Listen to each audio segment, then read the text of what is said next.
He brought his lover to our anniversary dinner and told me she was the upgrade. What he didn't know was that she would never see him again after that night. Meet the upgrade, James said with a smirk, his hand possessively resting on the small of her back. Those 3 words hung in the air of Le Petit Jardin, shattering the carefully set anniversary dinner I'd spent months planning. 10 years of marriage reduced to a cruel introduction on what should have been our special night. Hey beautiful people. Your support means everything to me. Help me reach my next big milestone by hitting that subscribe button. It's free, supports the channel, and ensures you never miss an amazing video. Let's dive in. I watched them settle into their seats across from me, Sarah's perfect blonde hair catching the candlelight as she slid into what should have been my husband's chair. James sat beside her, already reaching for the 1982 Bordeaux I'd ordered, our traditional anniversary wine. His casual confidence was breathtaking. He truly believed he was in control of this situation. If only he knew. What James didn't realize as he poured 3 glasses of wine with practiced elegance was that Sarah's emerald cocktail dress would be her last outfit of the evening. The restaurant's warm lighting caught the diamond tennis bracelet on her wrist, my grandmother's bracelet, which had mysteriously disappeared from my jewelry box 3 months ago. How fitting that she'd chosen to wear it tonight. I thought we should clear the air, James continued, his voice carrying that authoritative tone he'd perfected in corporate boardrooms. No need to drag this out with lengthy proceedings. The papers will be delivered tomorrow. Sarah shifted uncomfortably in her seat, perhaps sensing something in my too calm demeanor. She was young, barely 25, but old enough to know better. Old enough to understand that some lines shouldn't be crossed. Old enough to face the consequences of her choices. Of course, I replied, lifting my wine glass with a steady hand. To new beginnings. The irony of my toast was lost on them both. James smiled, clearly pleased with how maturely I was handling the situation. He'd always underestimated me. Assumed that my quiet strength was weakness, my patience was passivity. The next few hours would change everything. Each second that ticked by brought us closer to the moment when their perfect little world would implode. The evidence was already in place. The pieces had been moving for months. While they'd been enjoying their secret rendezvous and plotting their grand reveal, I'd been orchestrating something far more intricate. I excused myself to the powder room, maintaining my composure as I felt their eyes on my back. The burgundy dress I wore, James's favorite, suddenly felt like armor. In the elegant bathroom mirror I checked my reflection. Not a hair out of place, not a smudge in my carefully applied makeup. The woman staring back at me looked polished, controlled, and dangerous. Tonight wasn't just the end of my marriage. It was the beginning of something else entirely. Sarah would indeed never see James again after this evening, but not for the reasons anyone might suspect. As I returned to the table, I allowed myself a small smile. Sometimes the perfect revenge requires the perfect audience. The night was still young and I had plans for both of them. I retook my seat, watching as they exchanged confident glances over their wine glasses. My phone buzzed quietly in my purse. Right on schedule. In precisely 30 minutes, everything they'd built their little fantasy upon would start to crumble. James would learn the true meaning of an upgrade, and Sarah. Well, Sarah would learn that some roles aren't worth playing. Tell me, Sarah, I said, leaning forward slightly, how long have you been wearing my grandmother's bracelet? The color drained from both their faces, and I felt a cold satisfaction settle in my chest. This was just the first domino. By midnight their world would be unrecognizable. The maitre d' approached our table with practiced grace, carrying a sealed envelope. Right on time. Madam, he said, presenting it to me with a slight bow. As requested. James's brow furrowed in confusion. He hadn't noticed that I'd been quietly running this show all along. How amusing that he still thought this evening was his idea. I picked up my wine glass one final time, savoring the moment. Shall we begin? I opened the envelope with deliberate slowness, aware of James's increasingly anxious stare. The memories of our shared past flashed through my mind as I pulled out the contents. Photographs, documents, and a USB drive that made Sarah's perfectly glossed lips part in surprise. What is this? James demanded, his corporate confidence wavering for the first time that evening. History, I replied simply, laying out the first photograph. It was from our wedding day 10 years ago. We looked radiant, young, and hopelessly in love. Do you remember what you promised that day, James? His jaw tightened. Of course he remembered. James never forgot anything. That was part of what made him such a successful CEO. That same meticulous memory had once made him a thoughtful husband, noting every anniversary, every preference, every small detail that made our marriage special. That's ancient history, he said dismissively, but his eyes lingered on the photo. I laid out another photograph, this one from 2 years ago. A business dinner where I first noticed something was off. James's hand resting a fraction too long on his assistant's shoulder. Not Sarah, her predecessor. That's when the pattern had started. 6 months after this, I continued, placing another photo on the table, you began staying late at the office every Tuesday and Thursday. You said it was for the Singapore merger. I turned to Sarah, whose confident smile had begun to fade. Interesting timing, wasn't it? That's when you were hired as the new junior executive. James's face darkened. If you're trying to create a scene. Oh no, I interrupted softly. I'm not creating anything. I'm revealing. There's a difference. I pulled out another document. Bank statements. Like how you revealed our marriage was over tonight. I'm revealing how you've been transferring company funds through shell corporations for the past 18 months. The wine glass in his hand froze halfway to his lips. Sarah's eyes widened, darting between James and the documents.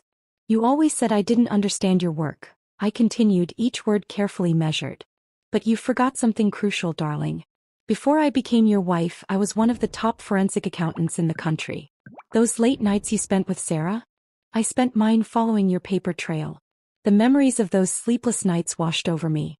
Each discovery had been another crack in the foundation of our marriage, but instead of breaking me, they had forged something stronger.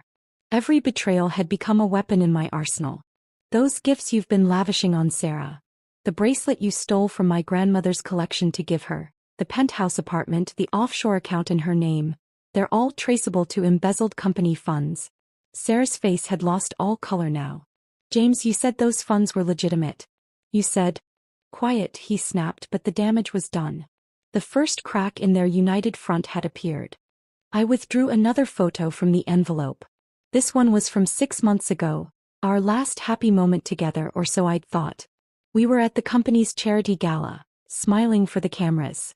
You remember this night, don't you? It was the same night you approved the transfer of $50 million to our account in the Caymans. James's hand was shaking now, though he tried to hide it by setting down his wine glass. Whatever you think you've found. Oh, I found everything, I said, finally allowing a hint of steel to enter my voice. Every transaction, every fake account, every falsified document. Did you really think I spent the last year just waiting at home, playing the dutiful wife? The memories of our early years together surfaced unbidden. Lazy Sunday mornings, surprise vacations, small thoughtful gestures that had made our love seem unshakable. But beneath those golden memories lay the truth I'd uncovered. A man so consumed by greed and power that he'd sacrificed everything we'd built together. Your father always warned you about me, I mused, watching as various emotions played across James's face. He said someone with my background in financial crimes investigation would never make a suitable corporate wife. He was right, wasn't he? Just not in the way he imagined. Sarah started to stand, but I raised a hand to stop her. I wouldn't leave just yet. The FBI agents in the restaurant lobby might have some questions for you about those offshore accounts in your name. The blood drained from James's face as realization dawned. All those months he thought he'd been cleverly hiding his affairs, both romantic and financial. He'd actually been weaving the rope for his own undoing. You see, I continued, sliding the USB drive across the table, this contains everything the federal investigators need to unravel your entire scheme. And thanks to your dramatic choice of venue tonight, we have plenty of witnesses to establish that you voluntarily received this evidence. The past year of pain, betrayal, and careful planning crystallized in this moment. Every late night spent tracking transactions, every tear shed over discovered lies, every moment of humiliation had led to this perfect convergence of justice and revenge. The silence at our table was deafening. I watched as James's perfectly crafted facade crumbled, revealing the man I'd truly married. Not the charming CEO who'd swept me off my feet at that corporate law conference 12 years ago, but the calculating manipulator who'd seen me as nothing more than a convenient stepping stone. You don't know what you're talking about, he attempted, but his voice lacked its usual authority. My position at Sterling Corp was handed to you by your father, I finished. The same father who built the company from nothing, who warned you about marrying someone with my particular skill set. I turned to Sarah, whose designer dress suddenly seemed to hang heavy on her shoulders. Did he tell you about his background, Sarah? About how he was the third choice for CO, only securing the position after two other candidates mysteriously withdrew. Sarah's perfectly manicured fingers clutched her purse. She'd come from the marketing department, a rapid rise through the ranks that had raised eyebrows, but not as many as it should have. Her resume listed degrees from prestigious universities, references from influential executives, and a track record of successful campaigns. All carefully fabricated, as my investigation had revealed. Your real name isn't even Sarah, is it? I said softly, watching her composure crack. Elena Petrova graduated from a small community college in Minnesota, changed her identity 3 times in the past 5 years. You've played this role before, haven't you? The ambitious young executive, helping married CEOs embezzle funds before disappearing with your cut. James's head snapped toward her, genuine shock registering on his face. For all his cunning, he'd been played just as thoroughly as he'd tried to play me. The irony would have been amusing if it weren't so tragic. I was a federal prosecutor before I switched to corporate law, I continued, addressing them both. Specialized in white-collar crime. That's how James and I met. I was investigating his father's company for potential securities fraud. I smiled at the memory. James was so charming, so seemingly transparent. He helped me prove the allegations were false. I thought he was different from the corrupt executives I usually dealt with. The restaurant's ambient noise seemed to fade as I leaned forward. But you weren't different, were you, James? You were just better at hiding it. When we married, you made sure I took a position at a private firm, away from any oversight of Sterling Corp's activities. You encouraged me to focus on merger acquisitions rather than forensic accounting.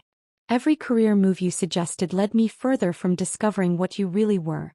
Sarah, or Elena, shifted uncomfortably in her seat. Her eyes darted toward the restaurant's entrance, where 2 men in dark suits had just appeared. Your father was right about one thing, I said, watching James's face. My background made me uniquely qualified to understand corporate fraud. But he was wrong about me being unsuitable. I was exactly what this situation needed. I reached into my purse and withdrew one final document. This is a copy of my resignation letter from Morrison and Sterling, submitted this morning. Effective immediately, I'll be returning to the FBI's white-collar crime division. I stood, smoothing my dress. They were particularly interested in my intimate knowledge of Sterling Corp's operations. The look of betrayal on James's face was almost comic. He'd orchestrated this dinner to humiliate me, to flaunt his young mistress and declare me obsolete. Instead, he'd walked straight into a trap years in the making. Agent Thompson will want to speak with you both, I said, nodding toward the approaching FBI agents. I suggest you cooperate. Your father's influence won't help you this time, James. The board received copies of all the evidence an hour ago. As I turned to leave, I caught my reflection in the restaurant's window. The woman staring back bore little resemblance to the trusting bride of 10 years ago, or even to the successful corporate lawyer I'd become. This woman was something else entirely, a fusion of all my past roles, hardened by betrayal and sharpened by purpose. As I walked away from the table, I could hear the FBI agents beginning their rehearsed lines. Mr. Sterling, Ms. Petrova, we need you to come with us. But I didn't look back. I didn't need to.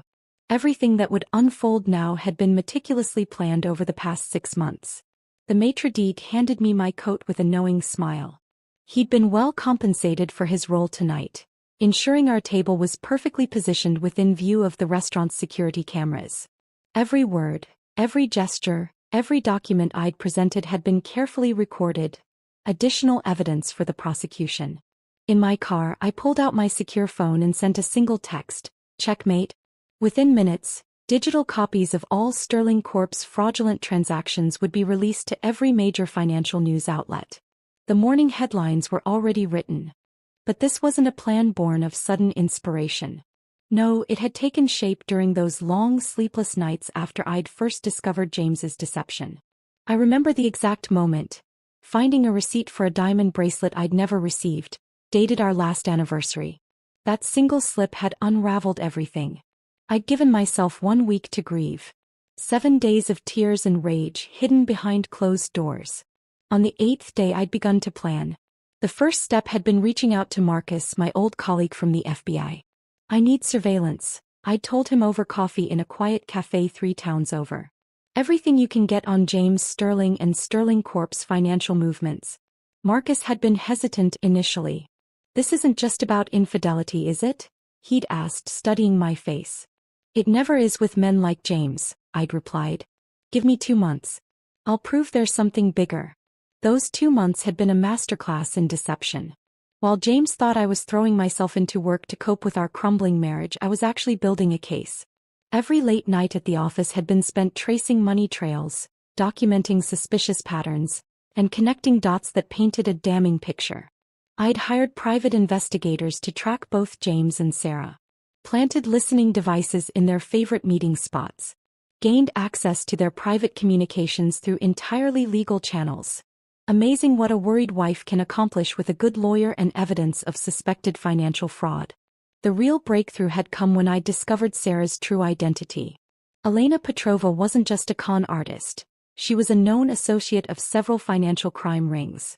That discovery had led to a secret meeting in a parking garage worthy of a spy novel. I can offer you immunity, I'd told her 3 months ago. Full witness protection, new identity, clean slate. All you have to do is help me prove what James is doing. Elena had been smarter than James gave her credit for. She'd seen the writing on the wall and agreed to play her part, continuing her role as the infatuated mistress while documenting every illegal transaction James asked her to handle. Tonight's dinner hadn't been James's idea at all. I'd orchestrated everything, using Elena to suggest the restaurant, the timing, even the cruel way he'd chosen to end our marriage. James's ego had made him believe it was all his own plan. Each step had been calculated, each reaction anticipated. I'd known James would choose to humiliate me publicly. His narcissism wouldn't allow for anything less dramatic. I'd known Elena would wear my grandmother's bracelet. I'd planted it in James's desk myself, knowing he'd give it to her as a trophy.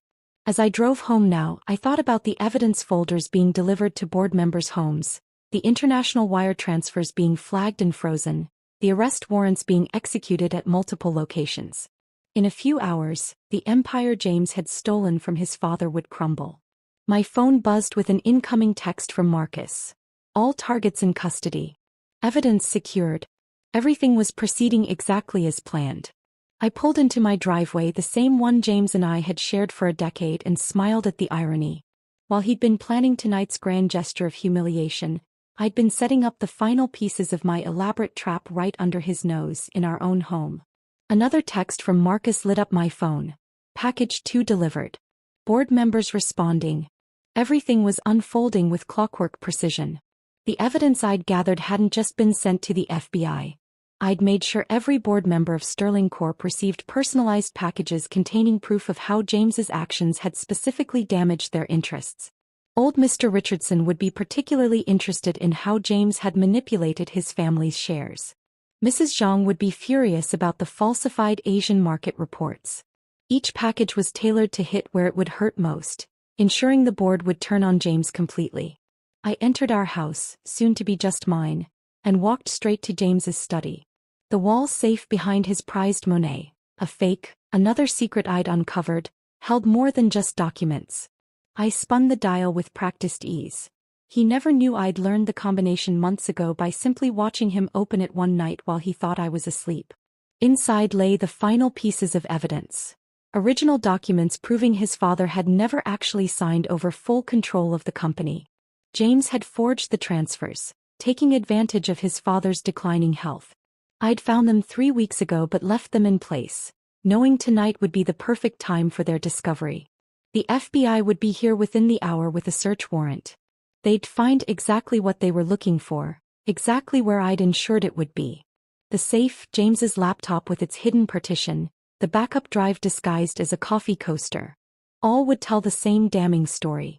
I moved to our bedroom, the room we'd shared until James started spending more nights at his executive apartment, and opened my jewelry box. The empty spot where my grandmother's bracelet had been seemed to mock James's arrogance.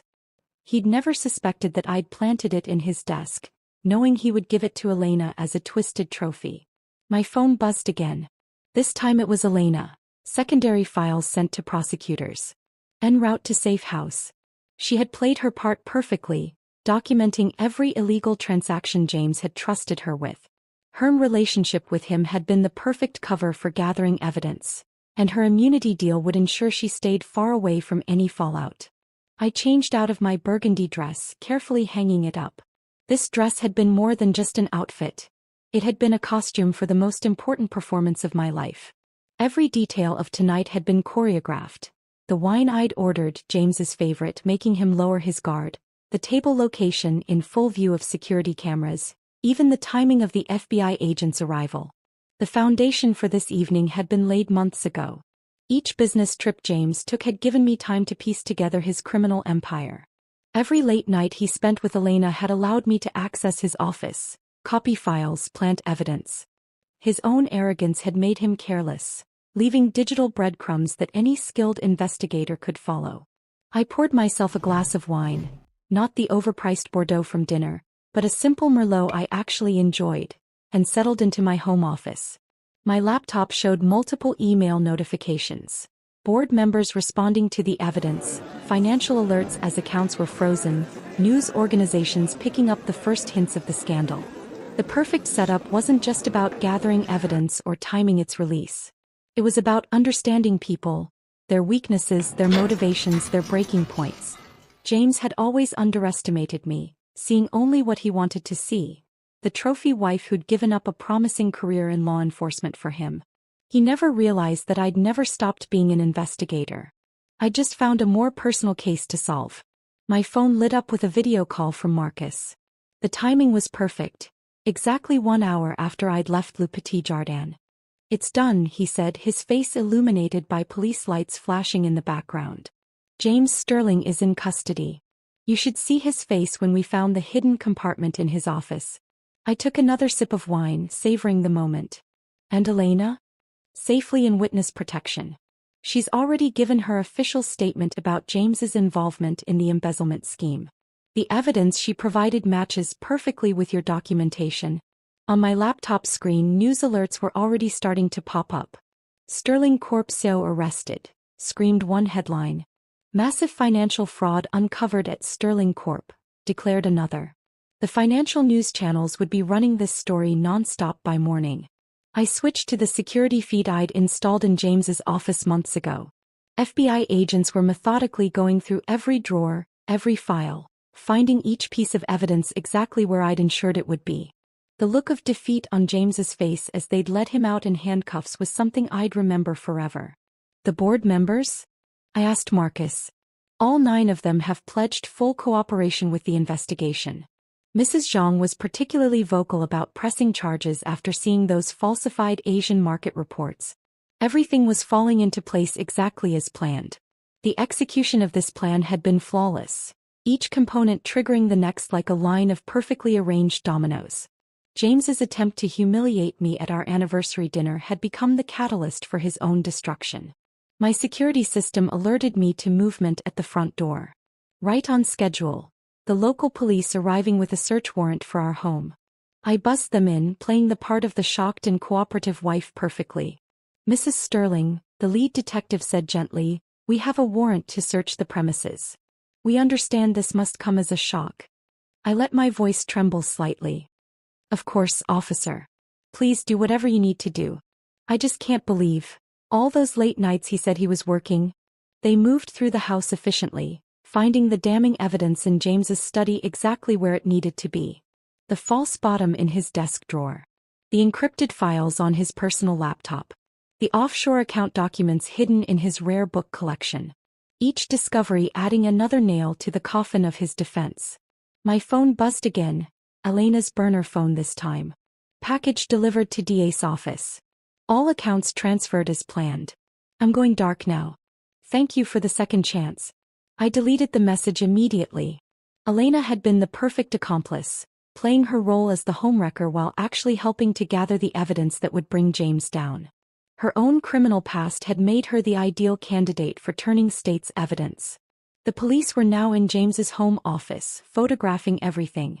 I watched as they discovered the fake Monet, another piece of evidence that would lead to additional charges of art fraud. James's perfect world was unraveling thread by thread, and he was powerless to stop it. "Mrs. Sterling," the detective called out, "we've found something interesting in your husband's safe. Did you know about these documents?" I walked over, feigning confusion. I never knew the combination. James was very private about his business matters. The detective held up the forged documents showing James's theft of company control from his father.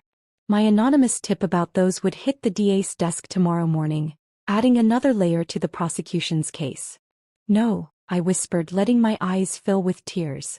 "I had no idea." All this time, as the officers continued their search, I retreated to the kitchen, ostensibly to make coffee for everyone.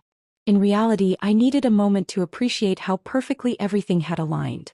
The execution of my plan had been flawless, from the public humiliation James had orchestrated unwittingly against himself, to the precise timing of law enforcement's involvement. Dawn broke over the city as the last police car pulled away from our HMIU driveway.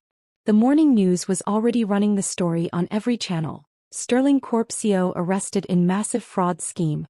The financial networks were having a field day, their ticker tapes blood red with the company's plummeting stock prices.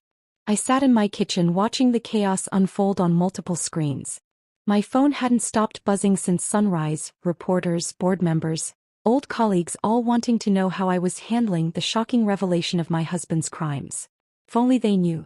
The first call I took was from James's father. Despite his declining health, his voice was sharp with anger and disappointment. "I warned him about you," the old man said without preamble. "Told him never to trust a woman with your background.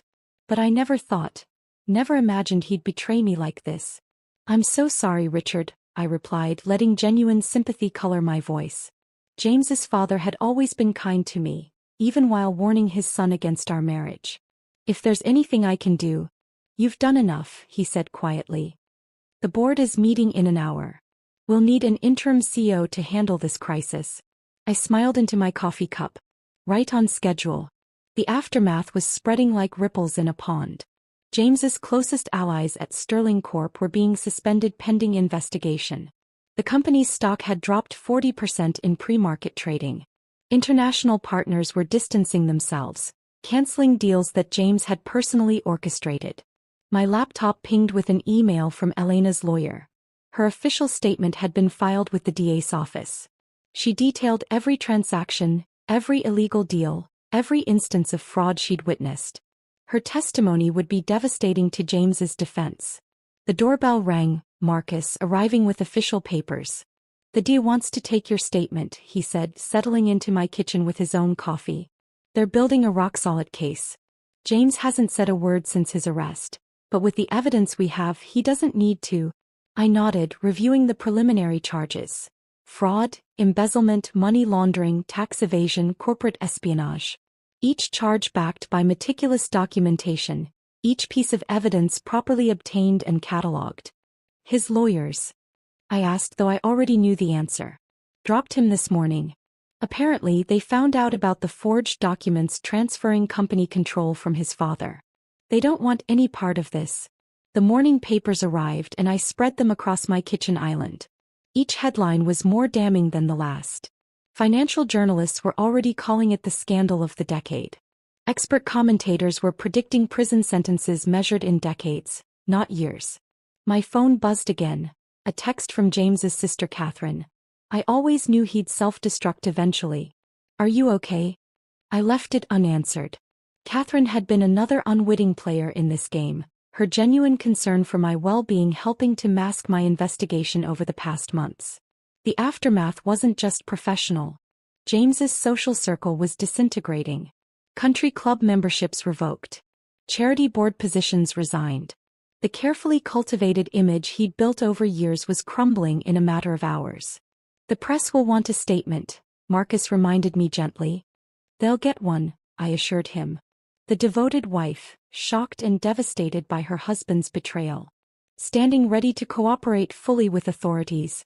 My performance at Le Petit Jardin had been just the beginning. Now came the harder part, maintaining the facade of the wronged wife, playing my role in the public aftermath of James's downfall. A final text came through from an unknown number. Elena, one last time. Forever grateful. Good luck. Then her number went dark as she disappeared into her new life under witness protection.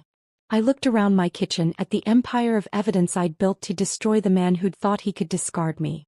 The aftermath was still unfolding, but the hardest part was done. James would never see it coming until it was too late. 1 month later, I sat in the gallery of the federal courthouse, watching as James was led in wearing an orange jumpsuit, a far cry from his bespoke suits. He looked older, defeated, his carefully maintained appearance now showing signs of strain. He didn't look at me, but I made sure he could feel my presence. The hearing was brief but decisive. James had finally agreed to a plea deal, facing 20 years in federal prison and forfeiture of all assets gained through illegal means. His lawyers had advised him it was the best offer he'd get, given the mountain of evidence against him. "Your Honor," the prosecutor announced, "we have reached an agreement with the defendant. In exchange for his full cooperation in ongoing investigations, Mr. Sterling will plead guilty to all charges." I watched James's shoulders slump as the judge reviewed the terms. His father sat 2 rows behind him, looking more devastated than angry now. The mighty Sterling family name, built over generations, had been destroyed in a matter of weeks. Outside the courthouse, reporters swarmed, hungry for a statement from the devoted wife who'd been blindsided by her husband's crimes. I played my part perfectly. "I'm still processing everything," I told them, letting my voice catch slightly. "The James the First knew, or thought I knew. I just hope the truth brings some closure to everyone affected by his actions." Later that evening, I sat in what was now officially my house. The plea deal had included James forfeiting all claims to our joint assets, and opened a special bottle of wine I'd been saving. Not the overpriced Bordeaux James had preferred, but a simple Californian red I'd discovered on our first date, before he'd tried to remake me into his perfect corporate wife. My phone lit up with a message from Richard Sterling. "The board has reviewed your proposal. We'd like to meet tomorrow to discuss your role in rebuilding the company." Everything had come full circle. James had once pushed me away from corporate oversight. Now I would help lead the effort to resurrect Sterling Corp from the ashes of his crimes. His father, who had once warned him about my background in financial crime investigation, now saw it as the company's salvation. Elena was thriving in her new life, her immunity deal securing her freedom and a fresh start. The last update from her handler indicated she'd enrolled in college, pursuing a legitimate career far from her past cons. Sometimes the best revenge included allowing others a chance at redemption. I walked through the house, finally free to make the changes I'd always wanted. James's pretentious art collection, mostly forgeries as the investigators had discovered, would be replaced with pieces I actually loved. His study, that fortress of secrets and lies, would become my home office. The media had already dubbed it the Sterling scandal, but they'd missed the real story. They focused on the financial crimes, the corporate espionage, the dramatic arrest. None of them suspected that the entire thing had been orchestrated by the quiet wife they depicted as another victim of James's deceptions. I opened my laptop one last time that evening, reviewing the final piece of my resolution. My official statement accepting the position of Chief Compliance Officer at Sterling Corp was ready to be released tomorrow. The board had been eager to demonstrate their commitment to transparency and reform. Who better to prevent future fraud than the woman who had exposed the last one? James's last words to me had been at Le Petit Jardin. "Meet the upgrade." He never realized that I was the one who'd be upgraded, from trophy wife to corporate savior, from victim to victor. The resolution wasn't just about justice or revenge. It was about transformation. James had tried to diminish me to make me smaller. Instead, he'd given me the perfect opportunity to reveal my true self. As I got ready for bed that night, I caught my reflection in the mirror. The woman looking back wasn't the same one who'd endured that humiliating anniversary dinner. She was stronger, sharper, more complete. James had wanted to write my ending, but instead he'd only set up my beginning. Some people say revenge is a dish best served cold. I disagree. The best revenge is served at precisely the right temperature with perfect timing and garnished with absolute victory.